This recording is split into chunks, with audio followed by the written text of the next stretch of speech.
Hello students, good morning. High secondary part 1 lecture number 51 है। Students, हमने last lecture में किया था कि MS पावर पॉइंट में किस तरह से स्लाइड्स को बनाया जाता है, किस तरह से उस पर स्लाइड्स जो होती हैं उनको एनिमेट किया जाता है ताकि वो प्रेजेंटेशन के द्वारा सभी पब्लिक को, सभी पर्सन्स को दिखाया जाए। तो एक अच्छी प्रेजेंटेशन प्रिपेयर करने के लिए हमें पावर पॉइंट्स की ज़रूरत पड़ती है, जिसमें हमने डिफरेंट टाइप्स की स्लाइड्स को बना के हम प्रेजेंट करते हैं। तो इसके बाद जो MS वर्ड, MS एक्सेल और पावर पॉइंट था, ये जो कॉन्सेप्ट है थ्योरेटिकली वे में हमने सारा कवर कर लिया है। तो अब मैं जो भी आपका सारे का सारा सिलेबस है उसको रिवाइज करने जा रहा हूँ फिर से, ताकि जहाँ जहाँ आपको कोई प्रॉब्लम है तो, लेकिन अब इतना हम करेंगे कि जो भी आपको थ्योरेटिकल वे में आपके पास नोट्स के माध्यम से पढ़ा हुआ है, आप इसकी रिवीजन दोबारा से करते जाएं, ताकि जो भी कॉन्सेप्ट आपको कहीं पे कोई डिफ़िकल्टी फेस करनी पड़ रही है तो उसको आप टच कर सकें। साथ में इसमें एक चीज़ स्टूडेंट्स और मैं आपको बताना चाहूँगा, हमारा जो पोर्शन है जिसमें हमारे पास 75 मार्क्स की थ्योरी होती है और 70 मार्क्स की थ्योरी और 30 मार्क्स का प्रैक्टिकल होता है। ये जो प्रैक्टिकल पोर्शन है, प्रैक्टिकल पोर्शन में आप लोगों को प्रैक्टिकल परफॉर्म भी करना होता है और प्रैक्टिकल अपने नोटबुक के ऊपर लिखना होता है। तो काइंडली आप अपने जहाँ पे नियरेस्ट शॉप्स हैं वहाँ से जो कंप्यूटर का IP का प्रैक्टिकल परचेज़ कर लीजिए, 11th का भी और 12th का भी। और उसमें उसके एंड में जो बिगनिंग में उसके प्रैक्टिकल्स दिए हुए हैं 10 to 15 प्रैक्टिकल्स, तो उन प्रैक्टिकल्स को राइट डाउन कर लीजिए अपने प्रैक्टिकल्स के ऊपर। मैं इसके लिए एक सेपरेट लेक्चर लूँगा जिसमें 11th और 10th के प्रैक्टिकल्स को डिस्कस करूँगा, तो ताकि वो सारे के सारे प्रैक्टिकल्स आप अपने नोटबुक के ऊपर लिख लें, उनको असेस करके, ताकि जब भी आपका एक्सटर्नल एग्ज़ाम हो या इंटरनल एग्ज़ाम हो तो उसके मार्क्स भी उसमें इंक्लूड किए जा सके। क्योंकि इंटरनल असेसमेंट आपकी 10 मार्क्स की होती है, 10 नंबर की इंटरनल असेसमेंट है इंटरनल, और 20 मार्क्स का आपका एक्सटर्नल पेपर होगा। तो एक्सटर्नल पेपर में आपका प्रैक्टिकल जो है रिटर्न आपने लिखा होगा उसके ऊपर ही होगा। उसके जो फाइल्स के 5 मार्क्स होंगे, फिर उसमें वाइवा होगा, प्रैक्टिकल परफॉर्मेंस होगी, बट एनी हाउ किसी भी तरह से आपको फाइल्स बनानी होंगी। फाइल्स के साथ साथ आप एक प्रोजेक्ट भी बना सकते हैं, प्रोजेक्ट के भी अलग से मार्क्स होते हैं। प्रोजेक्ट वही होगा जो भी आपने प्रैक्टिकल कॉन्सेप्ट किए हैं, चाहे वो 11th हो चाहे वो 12th हो, तो वो आपने प्रैक्टिकल कॉन्सेप्ट किए हैं, आपने एक फ़ाइल लेनी है, तो ट्रांसपेरेंट फाइल लेनी है, उसमें आपने वो प्रोजेक्ट जो है वो बनाने हैं। किसी भी एक चीज़ के ऊपर प्रोजेक्ट बना दीजिए, HTML पे बना दीजिए या तो विजुअल बेसिक पे बना दीजिए, जो भी प्रोग्रामिंग लैंग्वेज आपकी अच्छी है उसमें किसी एक एप्लीकेशन को डिज़ाइन कर दीजिए और उसमें उसको आप जो प्रैक्टिकल फाइल के माध्यम से मेंटेन करिए, जिसमें आप अपना पूरा बायोडाटा वगैरह लिख दें और उसको भी चेक करवा लें, ताकि आप लोगों के ये 20 मार्क्स और ये 10 मार्क्स आप इनको ले सको। बाकी रही 70 मार्क्स जो थ्योरी मार्क्स है, तो थ्योरी मार्क्स में भी कि सिलेबस को कट शॉर्ट किया जाए या जो भी किया जाएगा ड्यू टू लॉकडाउन, हो सकता है कोई इसमें कहीं ना कहीं आप लोगों को कोई बेनिफिट मिल जाए सिलेबस के अकॉर्डिंगली, बट ये 70 मार्क्स थ्योरी के हैं, इसको आपको करना है। तो हम सारे के सारे जो टॉपिक्स हैं मोस्टली कवर कर चुके हैं। आज मैं रिवीजन के माध्यम से आप लोगों को कंप्यूटर फंडामेंटल्स का फिर से रिवाइज करवाने जा रहा हूँ, जो थ्योरी पोर्शन भी आपके पास पढ़ा हुआ और आपके पास ऑलरेडी लेक्चर भी है। तो कंप्यूटर फंडामेंटल को मैं रिवाइज करते हुए कुछ चीज़ें इसकी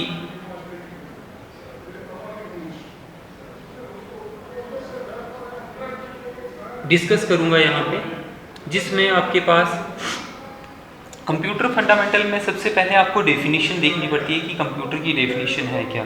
तो कंप्यूटर की डेफिनेशन हमने बहुत सारी नोट्स में भी और वहाँ पे भी लिख रखी है, जिसमें आपके पास हमने डिस्कस करा था कि computer is an electronic device, वो एक इलेक्ट्रॉनिक डिवाइस है।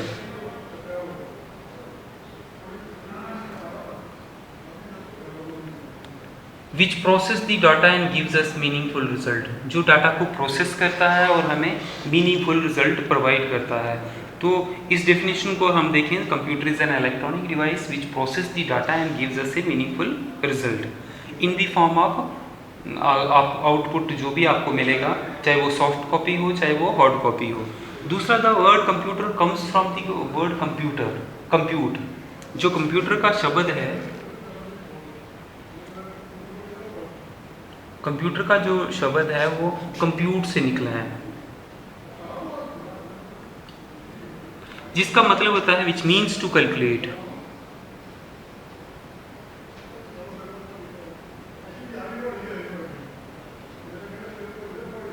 Which means to calculate. But आप स्टूडेंट्स को अभी इतना पढ़ने के बाद ये तो पता चल ही रहा है, कंप्यूटर एक ओनली कैलकुलेटिंग मशीन नहीं है, कैलकुलेटिंग डिवाइस नहीं है जिसमें कैलकुलेटर का काम होता है।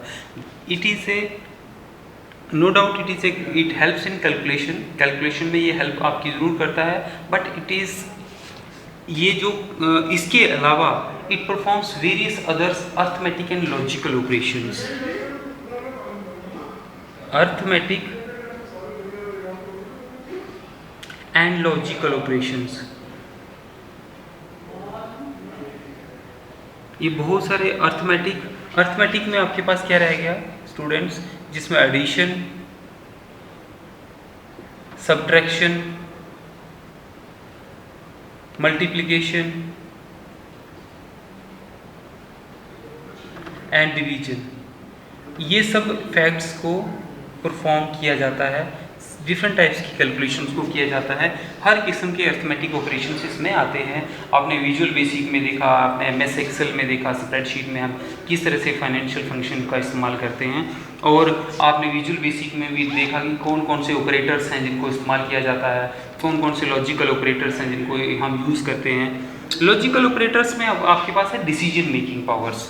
डिसीजन मेकिंग में भी आपको डिसीजन लेना है। डिसीजन मेकिंग में क्या होता है कि आपको कोई भी वर्क दिया गया है, अब आपको जब आपने विजुअल बेसिक के बहुत सारे प्रोग्राम्स किए थे तो आपके पास एक कंडीशन लगती थी जिसमें डिसीजन लेने के लिए आपको इस तरह का एक रेक्टेंगल, इस तरह का एक डायमंड का वो बनता था, साइन बनता था। अगर आपकी कंडीशन ट्रू है, ये आपकी कंडीशन है, ट्रू है या फॉल्स है उसके ऊपर डिपेंड करता है। तो अगर फॉल्स होगी तो क्या होगा, अगर ट्रू होगी तो कहाँ वो प्रोसीड करेगा। उस समय ये क्या कर रहा है कि डिसीजन ले रहा है। तो कंप्यूटर अर्थमेटिक ऑपरेशंस परफॉर्म करने के साथ साथ बहुत सारे डिसीजंस भी लेता है। डिसीजंस में हमने देख लेना है कि जैसे हम कंप्यूटर में एक कमांड दे रहे हैं प्रिंट निकालने की, तो प्रिंट निकालते समय आपके पास ऑलरेडी 5 कमांड्स पहले से पड़ी हुई हैं, तो आपका प्रिंटर नहीं चल रहा है, हैंग बता रहा है, या तो बता रहा है your printer is already busy, या it has too much commands. तो आपका जो आपको रिस्पॉन्स दिया जा रहा है कि अब आप इससे प्रिंट नहीं निकाल सकते। क्यों नहीं निकाल सकते? क्योंकि कंप्यूटर ने ऑलरेडी बहुत सारी कमांड्स प्रिंटर को दे रखी हैं, और किसी कारणवश चाहे उसमें पेज नहीं थे, चाहे उसको बंद रखा गया था, तो आपकी कमांड्स जो है एग्जीक्यूट नहीं हुई हैं। जब तक आप सारी की सारी पुरानी कमांड्स को डिलीट नहीं कर देते तो नई कमांड आप दे नहीं सकते, और नई कमांड दोगे भी तो कोई भी एक्शन नहीं होगा।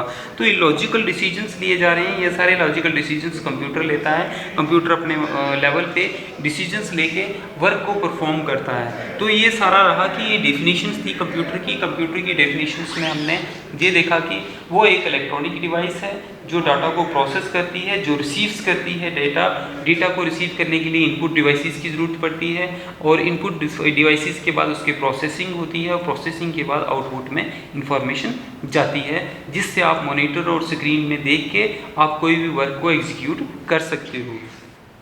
तो ये रहा कि हमारा बेसिक फंडा जो है, आपको सबसे पहले ये पता होना चाहिए कि कंप्यूटर की डेफिनेशन एग्जैक्टली है क्या, कंप्यूटर को किस तरह से हम समझें। अब कंप्यूटर की डेफिनेशन के बाद आपको इसके प्रोसेस के ऊपर जाना पड़ेगा कि इसमें कौन सा ऐसा प्रोसेस है जिसको फॉलो किया जाता है, कौन सा प्रोसेस है जो आपका चलता है, दैट इज़ इनपुट। सबसे पहले इसमें इनपुट होता है, इनपुट करने के बाद आपका प्रोसेस होता है, और प्रोसेस करने के बाद आपको आउटपुट मिलता है। तो आपका जो इनपुट है इसमें ही सबसे ज़्यादा इम्पोर्टेंट वर्क रहता है कि आपका जो इनपुट है वो किस द्वारा किया जा रहा है। तो कंप्यूटर 3 भागों से मिलके बना हुआ है, दैट इज़ इनपुट, प्रोसेस और आउटपुट। जो पहले वाला पार्ट है इसका जिसमें इनपुट होता है, तो इनपुट में डेटा को कंप्यूटर के अंदर डाला जाता है। अब कंप्यूटर आपको पता है कि वो एक हार्डवेयर पार्ट है, दैट इज CPU आपका हार्डवेयर पार्ट है। हमारे पास कोई लिक्विड चीज़ नहीं है कि हमने उसका कैप खोला तो उसके अंदर बोतल डाल दी पूरी। तो आपको जिस तरह से हमारे ब्रेन में डेटा बेस को डालना होगा, जब हमें कोई नॉलेज या इन्फॉर्मेशन चाहिए, तो क्या हमारे दिमाग में कोई होल है कि हम उसके अंदर कोई इन्फॉर्मेशन डालेंगे तो होगा? नो। हम भी अपने सेंस ऑर्गन को इस्तेमाल करते हैं। हमारे सेंस ऑर्गन क्या करते हैं कि हमारे ब्रेन के अंदर इंफॉर्मेशन और डेटा को एंटर करते हैं, जिससे हमें किसी चीज़ के बारे में पता चलता है। वो सेंस ऑर्गन्स हमारे हो गए जैसे कि sense of smell, sense of touch, feeling जिससे स्किन का आपको पता चलता है, हियरिंग, आइज, टंग जिससे टेस्ट का पता चलता है, आप देख सकते हो, आप सुन सकते हो। इनके द्वारा आपकी बॉडी में, आपके ब्रेन में नॉलेज जाता है, दैट मीन्स एंटर हो रहा है। These are the gateways of to entering the knowledge into a human being. हमारे ह्यूमन बीइंग के ब्रेन में अगर नॉलेज को भेजना होगा, डालना होगा, तो ये गेटवेज हैं, ये रास्ते हैं जिनके द्वारा नॉलेज हमारे पास, हमारे बॉडी में, हमारे ब्रेन में जाता है। इसी तरह से यहाँ पे सिस्टम में नॉलेज को जाने के लिए इसके भी पर्टिकुलर गेटवेज हैं जिनके द्वारा हम डेटाबेस को उसमें एंटर करते हैं। वो होता है हमारा इनपुट पार्ट। इनपुट पार्ट में हमारी इनपुट डिवाइसेस आती हैं। इनपुट डिवाइसेस का मेन वर्क होता क्या है कि डेटाबेस को कंप्यूटर के अंदर एंटर करना। Input devices are those devices which helps the computer to enter the data into the system. तो सिस्टम के अंदर डेटाबेस को डालना, किसी भी इंफॉर्मेशन को उसके अंदर पुट करना, वो इनपुट डिवाइसेस का काम होता है। इनपुट डिवाइसेस कितनी अच्छी हैं कि कौन कौन सी इनपुट डिवाइसेस होंगी जिनके द्वारा डेटा को उसके अंदर डाला जाएगा और वो फिर प्रोसेसिंग करेगा। जिस तरह का इनपुट आप देते हो उसी तरह की इंफॉर्मेशन आपके आगे एग्जीक्यूट होती है। डेटाबेस आपका ज़्यादा अच्छा है या विदाउट एरर फ्री आपने डाला हुआ है, उसके बाद उसकी प्रोसेसिंग होगी। अब हमारे ब्रेन को आप कौन सी इंस्ट्रक्शन देते हो, जो काम उसको करना है तो वैसा ही काम परफॉर्म करता है। इसी तरह से इनपुट इसको दिया जाता है, इनपुट के द्वारा प्रोसेसिंग होती है, प्रोसेसिंग होने के बाद आपको आउटपुट मिलता है। ये जो इनपुट डिवाइसेस हैं, इस इनपुट डिवाइसेस में हम लोगों को अगर डिटेल में जाना हो तो इनपुट डिवाइसेस में हमने बहुत अच्छे से अलग से एक टॉपिक डिस्कस किया हुआ है कि इनपुट डिवाइसेस कौन कौन सी होती हैं, इनकी डेफिनेशंस है क्या। तो इनपुट को समझने के लिए मैंने डेफिनेशन को फिर से बता दिया आपको कि input devices are those devices which helps to enter the data into the system. Data को इनपुट इसके अंदर सिस्टम के अंदर डालने के लिए इनपुट डिवाइसेस का इस्तेमाल होता है। इसमें बहुत सारी इनपुट डिवाइसेस होती हैं, जैसे हमारी मोस्ट कॉमन इनपुट डिवाइसेस है कीबोर्ड। कीबोर्ड के द्वारा डेटा को उसके अंदर एंटर किया जाता है। उसके बाद है माउस, उसके बाद joystick, OCR, OMR, optical character recognition, optical mark reader, light pen.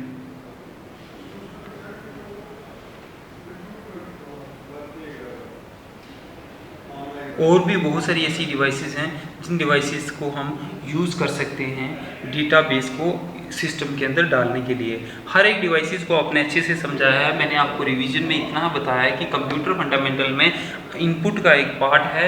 Input को आप अलग से ना समझें। बहुत सारे ऐसे बच्चे हैं गलत रिस्पॉन्स देते हैं कि जो इनपुट है वो इनपुट है क्या। तो बेसिकली इनपुट एक ऐसा यूनिट होता है, ऐसी डिवाइसेस होती हैं जो सिस्टम में डेटा को एंटर करने में हेल्प करती हैं। इसके अलावा इनका कोई और काम नहीं है। ओनली कोई भी इंफॉर्मेशन, जैसे कि गेटवेज हमारे ब्रेन में काम करते हैं, कोई भी इंफॉर्मेशन आपको सिस्टम के अंदर पुट करनी है तो आपको इन इनपुट डिवाइसेस का सहारा लेना पड़ता है। Basically most usable input devices are keyboard and mouse. दूसरी जो इनपुट डिवाइसेस हैं अदर फंक्शंस के लिए यूज़ होती हैं, सोफिस्टिकेटेड लोग इस्तेमाल करते हैं। OMR, OCR एक नॉर्मल यूज़र के लिए नहीं है। अगर आप वहाँ पे चले जाएंगे, पोस्ट ऑफिस में चले जाएंगे तो ऑप्टिकल मार्क रीडर या ऑप्टिकल कैरेक्टर रिकॉग्निशन आपको दिखेगा। तो MICR भी रहता है इसमें, magnetic ink character recognition. Bar code को रीड करने के काम आता है। आपके मल्टीपल चॉइस क्वेश्चन को इससे चेक किए जाते हैं। बहुत सारे ऐसे काम हैं। तो जॉयस्टिक गेम्स खेलने के काम आएगी। लाइट पेन आपको स्क्रीन पे टच स्क्रीन करने के लिए आप इस पे राइट कर सकते हो। इसके अलावा जो भी चीज़ें होंगी, लेकिन कीबोर्ड और माउस एक आम पर्सन का, हर नॉर्मल पर्सन का काम है कि इनको वो यूज़ करे। अब कीबोर्ड क्या होती है, माउस क्या होता है, इसके ऊपर डिटेल में मैं नहीं जाना चाहूँगा। आपको अच्छे से पता है कि कीबोर्ड में जो भी कीबोर्ड है आपकी मेन सिस्टम के साथ मिलती है, जिसके द्वारा आप टाइपिंग कर सकते हो और डेटा को एंटर कर सकते हो। और माउस से आप जो भी ग्राफिकल यूज़र में ऑप्टिकल आपकी डिवाइसेस होंगी जिसमें ग्राफिकल में पॉइंटर का काम कर सकते हो, तो आपका कर्सर को हाईलाइट करता है, पॉइंट करता है। ये आपका इनपुट पार्ट था। अब प्रोसेसिंग पार्ट में आपके पास पता है कि प्रोसेसिंग, जब भी इनपुट हमारे डेटा हमारे ब्रेन में जाता है इंफॉर्मेशन तो चलेगी, अब उसको प्रोसेस करना, उसको रिवाइज करना, उसके ऊपर एक्शन लेना। मान लो हमें कोई एक टास्क दिया गया है कि आपको 1 आवर के बाद ये वाला काम करना है, तो हमें इनपुट दे दी है, हमारे ब्रेन को इंस्ट्रक्शन मिल चुकी है कि ऐसा करना है, लेकिन करना है क्या, वो कर रहा है 1 आवर के बाद करना है, तो उसको प्रोसेसिंग का वर्क करना है। जिस तरह से हम सिस्टम के अंदर कोई भी इंफॉर्मेशन को डाल देते हैं, उसके बाद वो प्रोसेसिंग का वर्क करता है। जैसे मैंने एग्जांपल दी थी लास्ट टाइम भी कि अगर आपको चाय बनानी होगी, तो चाय बनाने के लिए उसमें जो भी इनपुट चीज़ें हैं वो सारी की सारी बाउल्स में डालनी होगी, वाटर, मिल्क, टी और शुगर, ये सब चीज़ें डालनी होंगी। अब एक बाउल में वो सब चीज़ें डाल दी हैं, तो क्या चाय बन जाएगी? नो, चाय नहीं बन सकती। चाय क्यों नहीं बन सकती? क्योंकि उसके बाद प्रोसेसिंग की ज़रूरत है। तो प्रोसेसिंग कैसे होगी? प्रोसेसिंग उसमें होगी हीट अप के द्वारा। आप उसको गैस के ऊपर रखेंगे और बर्नर ऑन करेंगे। अब ऑन करने के बाद जो उसकी हीट अप होगी, उस हीट से उसमें क्या होगा, प्रोसेसिंग शुरू हो जाएगी। आप देखेंगे उसमें एक साउंड प्रोड्यूस होगी और वो बॉयल होना शुरू हो जाएगा वाटर। तो ये सारी चीज़ें आपस में मिक्सअप होंगी। इसका मतलब प्रोसेस कौन सा हो रहा है? प्रोसेसिंग। उसमें प्रोसेसिंग हो रही है। प्रोसेसिंग में क्या होता है कि जो आउटपुट है वो रेडी होना है। इनपुट लिया आपने, इस तरह से प्रोसेसिंग में हमारे ह्यूमन बीइंग की अगर बात करें, हम लोग जो भी पढ़ना है आप लोगों को पढ़ा दिया गया है, पढ़ लिया आप लोगों ने। उस पढ़ने के बाद आप लोगों का टेस्ट लिया जाता है। अभी मैंने ऑनलाइन असेसमेंट टेस्ट एक आप लोगों का लिया था। ऑनलाइन असेसमेंट टेस्ट में आप लोगों ने जो भी परफॉर्म करना है, किस तरह से आप परफॉर्म कर रहे हो, वो आपने परफॉर्म करना है। जब आप एग्ज़ाम दे रहे हो, दैट मीन्स आपकी प्रोसेसिंग हो रही है। वो कितना बेस्ट वे में कर सकते हो, आपको कितना रिकॉल किया है आपने, किन किन चीज़ों को याद रख सकते हो, क्या परफॉर्म कर पा रहे हो, तो वो डिपेंड करता है आपकी प्रोसेसिंग के ऊपर। आपकी प्रोसेसिंग अगर अच्छी होगी, बेस्ट वे में अगर आपने प्रोसेसिंग की, तो आपको आउटपुट मिलेगा। ये जो सिस्टम में प्रोसेसिंग होती है, वो प्रोसेसिंग होती है CU, दैट इज़ ALU के द्वारा, अर्थमेटिक लॉजिक यूनिट, जिसको हम शॉर्ट में CPU भी कहते हैं। CPU के अंदर ही 2 पार्ट आगे अंदर रहते हैं। जिस CPU में ALU भी और CU भी रहता है। आपको ALU भी मिलेगा, ये भी मैंने डिटेल में पढ़ाया हुआ, और CU भी, that is arithmetic logic unit, ये अलग से परफॉर्म करता है। और कंट्रोल यूनिट, जो भी इसकी पेरिफेरल डिवाइसेस हैं, उनको कनेक्ट करके और उनको कंट्रोल करता है कि इसके साथ कीबोर्ड, माउस प्रॉपर तरीके से सिस्टम के साथ जुड़ी हुई है या नहीं है। तो ये कंट्रोल यूनिट का काम होता है। CPU सेंट्रल प्रोसेसिंग यूनिट है, जो सारे का सारा प्रोसेसिंग का काम करता है। इसी का एक पार्ट है जिसमें मेन मेमोरी रहती है आपकी। मेन मेमोरी में वर्क क्या रहेगा कि आपकी मेन मेमोरी रहेगी। मेन मेमोरी में आपकी स्टोरेज कैपेसिटी रहेगी। मेन मेमोरी अगेन क्लासीफाइड की गई थी हमने रैम और रोम में, रैंडम एक्सेस मेमोरी में और रीड ओनली मेमोरी में। अब मैं डिटेल में इसलिए नहीं जा रहा हूँ क्योंकि आप लोगों को के पास ये नोट्स भी है और ये हमने ऑलरेडी करा हुआ है। तो रीड ओनली मेमोरी और रैम में क्या डिफरेंस है, आपको टेम्परेरी और परमानेंट मेमोरी का पता होना चाहिए। रैंडम एक्सेस मेमोरी की और एग्जांपल्स हैं, जैसे कि डायनेमिक रैम और स्टैटिक रैम, और रीड ओनली मेमोरी की आपके पास प्रोम, EEPROM, बहुत सारी टाइप्स हैं। तो आपका जो डेटा है वो किस तरह से रैम में रहता है, उसके बाद में रोम में कन्वर्ट कर दिया जाता है। तो ये आपकी वोलेटाइल है और ये नॉन वोलेटाइल है, क्योंकि जब आपके पास करंट रहेगी, आपका सिस्टम ऑन रहेगा, तो आपका डेटा है जो वो रैम में रहेगा, बाद में वो कन्वर्ट हो जाएगा रोम में। तो इस तरह से ये सारा का सारा काम प्रोसेसिंग में होता है। इसी तरह से ह्यूमन बीइंग भी काम करते हैं कॉन्शियस और सबकॉन्शियस के वे में, कॉन्शियस वे में और सबकॉन्शियस वे में, कि आप लोगों को जो भी रिटेन करना है अपनी मेमोरी में, किस तरह से आप रख रहे हो। जब ये डेटा यहाँ पे चला जाता है, प्रोसेसिंग करता है, प्रोसेसिंग के बाद आपका डेटाबेस आउटपुट में चला जाता है। आउटपुट में आपके पास 2 टाइप की चीज़ें आती हैं, एक आती है सॉफ्ट कॉपी और दूसरी आती है हार्ड कॉपी। तो सॉफ्ट कॉपी वो चीज़ होगी जो आपको स्क्रीन के ऊपर दिखेगी, आप स्क्रीन में उसको देख सकते हो कि स्क्रीन में आपके पास क्या है, तो वो आपकी सॉफ्ट कॉपी रहेगी। तो ऐसी हार्ड कॉपी वो रहेगी जब आप प्रिंटर के द्वारा निकालोगे, क्योंकि बेसिकली आउटपुट जो है, आउटपुट कई प्रकार के होंगे, जिसमें सॉफ्ट में भी दिखेगा। सॉफ्ट में आपके पास स्क्रीन दिखेगी, चाहे LED हो, चाहे वीडियो हो, वीडियो डिस्प्ले यूनिट हो, किस तरह की स्क्रीन आप ले रहे हो, ओनली जिसका काम है कि to display the data in the system, into the system, जो भी आपका डेटाबेस है उसको डिस्प्ले करवाए, तो स्क्रीन का काम यही आउटपुट रहता है। जो सॉफ्ट कॉपी में वहीं पे दिखेगा, हार्ड कॉपी आपको प्रिंटर की शेप में निकलेगी। बेसिकली जो आउटपुट है, आउटपुट में बहुत सारी चीज़ें आती हैं। एक तो वही डिस्प्ले स्क्रीन आ गई, तो उसके बाद प्रिंटर आ गया आपका, प्रिंटर, डिस्प्ले स्क्रीन, आपके स्पीकर्स, ये सब चीज़ें आपकी आउटपुट में आ गई, जो किसी भी चीज़ को इनपुट को लेने के बाद प्रोसेस करे, प्रोसेस को लेने के बाद आगे आउटपुट करे। आउटपुट में जो भी एंड प्रोडक्ट है आपको मिलता है, यहाँ से प्रोसेस शुरू हुआ था इनपुट से और आउटपुट में जाके समाप्त हो गया। तो ये एक प्रोसेस था जिसको हम कंप्यूटर फंडामेंटल में समझते हैं।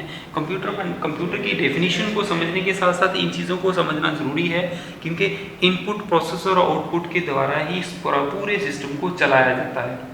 अगर आपका इनपुट ठीक होगा, प्रोसेसिंग होगी और आउटपुट होगा, ये 3 बेसिक पार्ट सिस्टम में रहते हैं। इसके बाद कुछ इसकी इंपॉर्टेंट कैरेक्टरिस्टिक्स हैं जो भी हमने डिस्कस करी थी, इससे पहले भी हमने डिस्कस करी हुई है। मैं रिवीजन के तौर पे आपको दे रहा हूँ ताकि आप इस चीज़ को फिर से समझ पाएँ। और अगर आप किसी बच्चे को कोई प्रॉब्लम आती है तो ज़रूर कमेंट बॉक्स में लिखें कि यहाँ पे इस टॉपिक को आप सर दोबारा से ले लें, तो मैं कोशिश करूँगा कि इस टॉपिक को फिर से रिवाइज़ करवाऊँगा आपको, ताकि आपको कोई डिफ़िकल्टी नहीं हो। कहीं पे भी दिक्कत, किसी बच्चे का लेक्चर कोई छूट गया है या कहीं पे वो नहीं कर पाया है, तो उसको वो दोबारा से कर सके।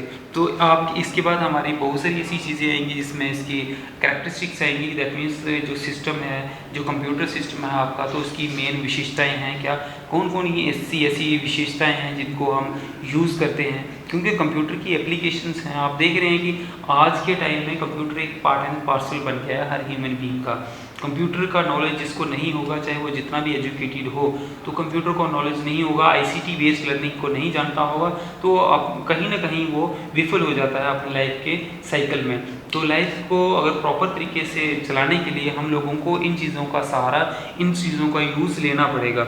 अगर आपके पास इसका अच्छा खासा नॉलेज है, आप इस पर परफॉर्म कर सकते हो, तो आप अपना ब्रेड एंड बटर भी अर्न कर सकते हो। दैट मीन्स आप अपनी रोजी रोटी भी कमा सकते हो इसके माध्यम से। तो इसमें बहुत सारी डिफरेंट टाइप्स की डिग्रीज भी आगे करवाई जा सकती हैं, जिसमें आपके पास बीसी हो गया, बैचलर ऑफ कंप्यूटर एप्लीकेशन, कोई बीटेक कर देता है, कंप्यूटर इंजीनियरिंग कर लेता है, कोई आपका आईटी में जाके डिप्लोमा कर देता है, कोई 3 ईयर का डिप्लोमा कर लेता है, जिसमें आईईसीएस में डिफरेंट पॉलिटेक्निक कॉलेजेस इसमें 3 ईयर के कंप्यूटर डिप्लोमा को करवाते हैं। तो इसमें इसका बेसिक मेन फंडा क्या है कि हम आईसीटी को अपने एजुकेशन सेक्टर में किस तरह से इम्प्लीमेंट कर सकें। अगर आपने इसको पढ़ा है तो उसका यूज़ करना, दैट मीन्स आपके पास, आप कोशिश करो कि आपके पास एक सिस्टम हो, अपना नॉर्मल सिस्टम हो, जिसमें डेस्कटॉप में आप अपना काम कर सको और आपको कुछ बेसिक चीज़ें इसकी ज़रूर आती हो, जो इसकी एप्लीकेशन है उनको परफॉर्म करना आता हो। तो ये सब चीज़ें अगर आती होंगी तो आप अच्छा इसका इस्तेमाल ले सकते हैं, किसी दूसरे को भी समझा सकते हैं। लेकिन बेसिक फंडामेंटल क्या है कि जब तक आप इसके सिस्टम के बेसिक फंडामेंटल को नहीं जानेंगे, इन चीज़ों को नहीं समझेंगे, तो आप आगे प्रोसेस नहीं हो सकते। क्योंकि ये फील्ड इतनी सी नहीं है, ये बहुत वास्ट फील्ड है, इसमें एंड तक पहुंचना बहुत डिफ़िकल्ट है। तो आप धीरे धीरे एक स्टेप फर्दर प्रोसीड करते रहें और आगे देखते जाएं कि किस तरह से इसमें ये चीज़ें आप करोगे। स्टूडेंट्स, 11th के स्टूडेंट्स को मैं फिर से इंस्ट्रक्शन देना चाहूँगा कि जो भी प्रैक्टिकल है, प्रैक्टिकल रिकॉर्डिंग, प्रैक्टिकल आप परचेज़ करें और प्रैक्टिकल को परफॉर्म करना शुरू कर दें, उसके प्रैक्टिकल राइट डाउन करना शुरू कर दें, ताकि इंटरनल और एक्सटर्नल 30 मार्क्स का आपका है, 70 मार्क्स की थ्योरी के लिए प्रिपेयर होना है। तो आपको ये चीज़ें साथ साथ में हो जाएं और आप उसको प्रैक्टिकल को लिखें। मैं जो प्रैक्टिकल्स हैं आपके, वो कोशिश करूँगा वो प्रैक्टिकल्स यहाँ पे लिखवाने की या बताने की कौन कौन सा प्रैक्टिकल हमारे सिलेबस में है। बेसिकली वो वहाँ पे उसमें प्रैक्टिकल में भी दिया होता है और आपकी बुक के एंड में भी दिया गया है। तो स्टूडेंट्स, आज के लिए जो कंप्यूटर फंडामेंटल का मैंने आपको बताया, कल फर्दर इसके आगे का जो प्रोसेस है उसको शुरू किया जाएगा। तब तक के लिए नमस्कार।